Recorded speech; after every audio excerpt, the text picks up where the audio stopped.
We move through existence like sleepwalkers in a labyrinth of our own construction, mistaking the walls for reality when they are merely the contours of our collective imagination. Alan Watts, that masterful interpreter of Eastern wisdom for the Western mind, invites us to consider life not as a solemn trial, but as Lila, the divine play of consciousness. This is no trivial metaphor, but rather a radical reorientation of being. When we examine our anxieties, ambitions, and daily struggles through this lens, the entire architecture of human suffering reveals itself to be built upon a fundamental misapprehension that we are separate entities fighting against an indifferent universe. The first and most profound hack is this simple yet earth-shattering realization. You are not merely a player in the game, you are the game itself.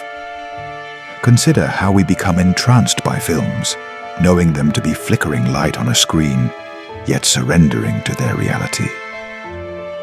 Our lives operate similarly. We've forgotten that the I we take so seriously is itself a character in a much grander story. The ego, that persistent narrator of our experience, is not the author, but merely another creation of the vast consciousness that dreams all things into being. When this truth dawns, it doesn't negate our experience, but transforms our relationship to it. Much like an actor who remembers their true identity mid-performance, yet continues playing their role with newfound freedom. Modern society functions as what philosophers might call a consensual hallucination. We've collectively agreed to treat abstract concepts like money, status, and time as concrete realities. These are not inherent truths of the universe, but elaborate scorekeeping systems we've invented. The hack lies not in rejecting these systems, which would merely be another form of entanglement, but in seeing them for what they are, temporary rules in an eternal game. The enlightened participant uses money as one uses chess pieces, engaging fully while recognizing their fundamental arbitrariness. This is what the Zen masters mean by being in the world, but not of it. Our suffering arises from what Watts called the backward law. The harder we try to grasp happiness, the more it eludes us, like trying to calm water by pressing down on the waves. The game's secret is that it was never about acquisition, but about participation. Consider how children play, completely absorbed in the moment, unconcerned with accumulating playtime or optimizing their games. Somewhere in adulthood, we replace this natural flow with what the existentialists called the serious world, where everything becomes weighted with ultimate significance. The true hack is to recover that childlike engagement while retaining adult awareness, what Nietzsche described as the second innocence. Time, that most persistent illusion, forms the game's most cunning trap. We imagine ourselves as progressing along a linear path from past to future, when in truth, we only ever experience the eternal present. All our regrets and anxieties are mental projections that vanish when we fully inhabit the now. This is not mere spiritual bypassing, but a recognition of how consciousness actually operates. The past exists as memory in this moment, the future as anticipation in this moment. The present is the only arena where the game truly unfolds. Yet we spend most of our lives anywhere but here. The game's most paradoxical rule is that there are no rules, only apparent patterns we mistake for laws. Consider how we've turned biological impulses into moral systems, natural phenomena into deities, psychological patterns into immutable identities. The greatest liberation comes when we recognize all structures as provisional, not because they lack utility, but because they lack ultimacy. This isn't nihilism, but what might be called playful existentialism. Creating meaning without demanding that it be absolute, like children inventing rules for a backyard game they know they'll abandon by dinner. Yet here, we encounter the game's most brilliant design. Just when we think we've outsmarted it, it reveals another layer. The attempt to win at non-attachment becomes another form of attachment. The pursuit of enlightenment becomes another ego project. The true mastery lies in what the Taoists call Wu Wei, action through non-action, playing the game without being played by it.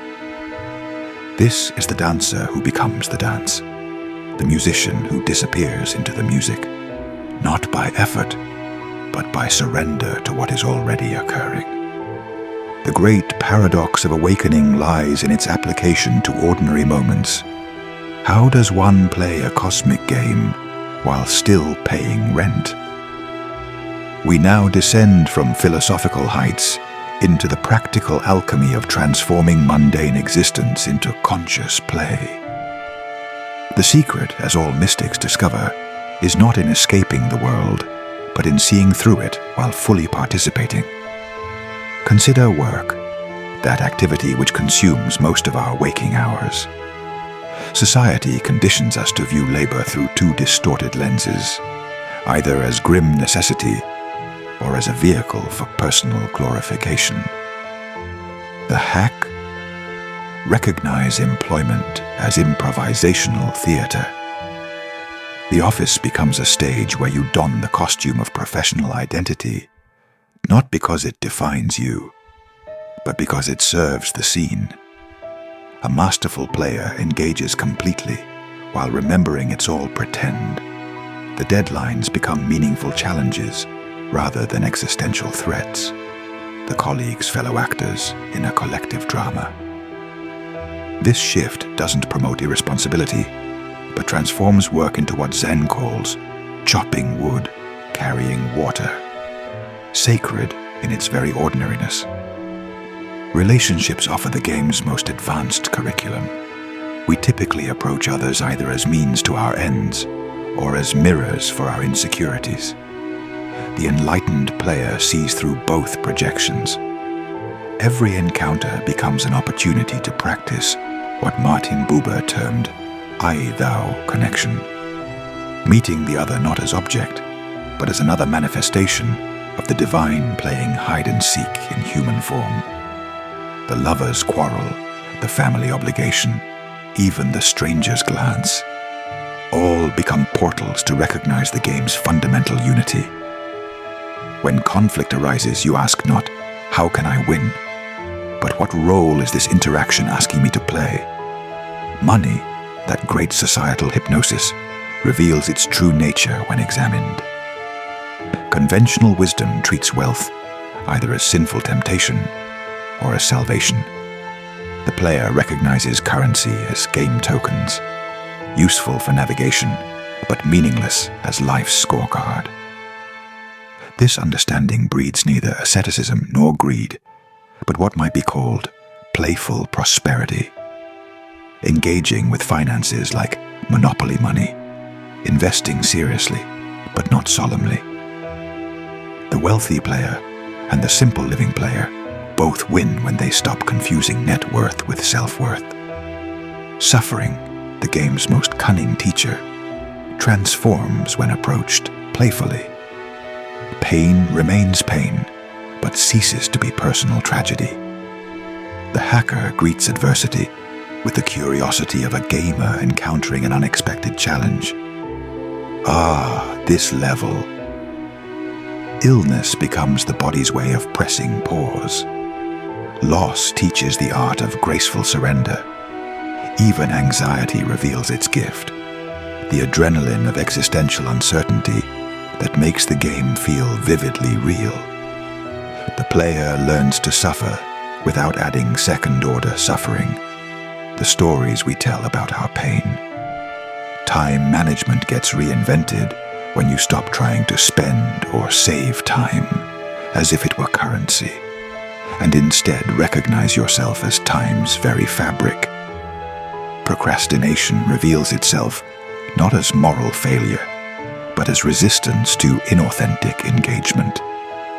Productivity flows naturally when actions arise from alignment rather than obligation. The player moves through hours like a dancer, sometimes swiftly, sometimes slowly, but always in rhythm with the music of the moment.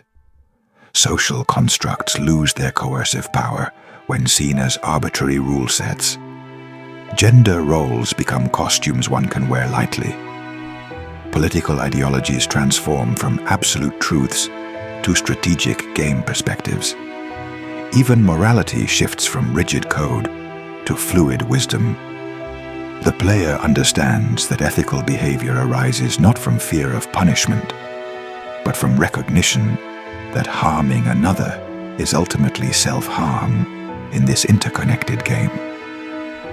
The body itself becomes a fascinating avatar rather than a problematic possession. Fitness isn't about achieving some ideal, but about appreciating this biological vehicle's capabilities. Aging changes from enemy to natural progression of the game's narrative. Even death, the ultimate game over screen, transforms when viewed as the necessary conclusion that gives the whole play its meaning and urgency. The art of playfulness in daily life requires constant remembering. We slip back into seriousness, into believing the game is real, dozens of times each day. The hack lies in creating triggers. Perhaps the morning alarm becomes not a summons to drudgery, but a reminder to wake up in both senses. A difficult colleague becomes an NPC offering hidden quests.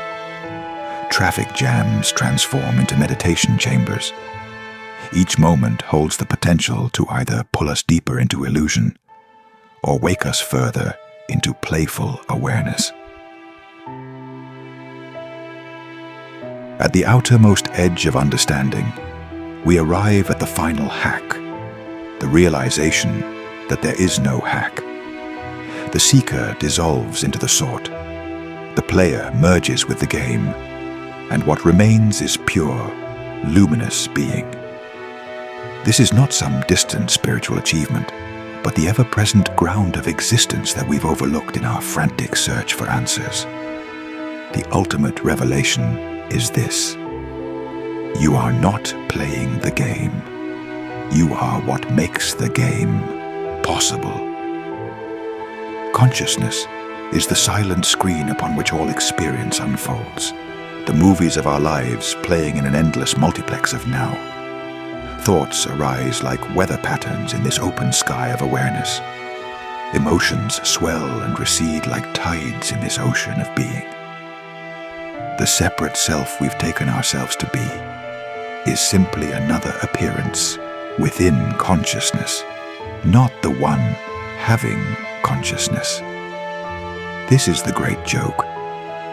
We've been searching for ourselves while being nothing other than that which does the searching. When this recognition dawns, it doesn't come as a dramatic event, but as a quiet remembering of what was never forgotten, only overlooked. The taste of coffee, the sound of rain, the weight of this device in your hands, all are immediately known by the same awareness that has been present since before your first memory. This is not some exalted state to achieve, but the simple reality prior to all states. The game was never out there. It was always what you are. Yet the mind rebels at this simplicity. It demands fireworks and profound experiences. It wants to turn awakening into another achievement, the final trophy in the case of spiritual accomplishments. But true understanding undoes even the seeker. There's no one left to claim enlightenment, just life living itself. A bird singing because it's a bird, a river flowing because it's a river, thoughts thinking because that's what thoughts do. The implications are both radical and ordinary. All seeking naturally ceases when you realize you're already home. Not because you found some perfect state, but because you recognize there's nowhere to go and nothing to become. This isn't passive resignation, but joyful participation in the dance of form. Projects continue, relationships flourish, creativity flows. But now as expressions of life celebrating itself, rather than attempts to fill some imagined lack. Fear loses its grip when there's no separate self to protect. Not that danger disappears, but the psychological suffering around it diminishes. The body still pulls back from a cliff edge. The mind still makes prudent plans. But the background anxiety of being a fragile me in a hostile universe evaporates like morning mist. Decision-making becomes more art than calculation. When the illusion of a separate decider falls away, choices arise like leaves growing on a tree, perfectly appropriate to each moment. This isn't about being impulsive, but about trusting the intelligence that orchestrates galaxies to handle your grocery list. Relationships transform into pure gift. Others are no longer seen as means to your ends, but as other dimensions of yourself appearing in fascinating disguise. Love becomes not something you give or receive, but what you fundamentally are, expressed through kindness, conflict, passion, and solitude alike. Even the spiritual path is seen as part of the game, an elaborate hide-and-seek where consciousness pretends to forget itself so it can rediscover its own nature. All techniques, practices, and teachings are revealed as toys in the nursery of awakening, useful until they're not, then discarded without ceremony. The final joke. There's no such thing as enlightened people, only enlightenment appearing temporarily as people. The wave doesn't become the ocean. It realizes it never wasn't the ocean.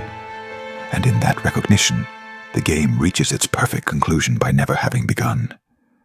And yet, here you are. Still reading, still breathing, still miraculously aware.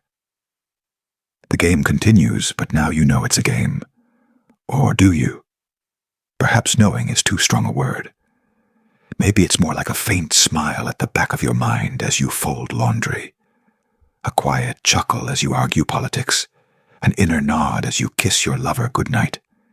The secret joy of being exactly what you are, where you are, as you are. Not awake, not asleep. Just this.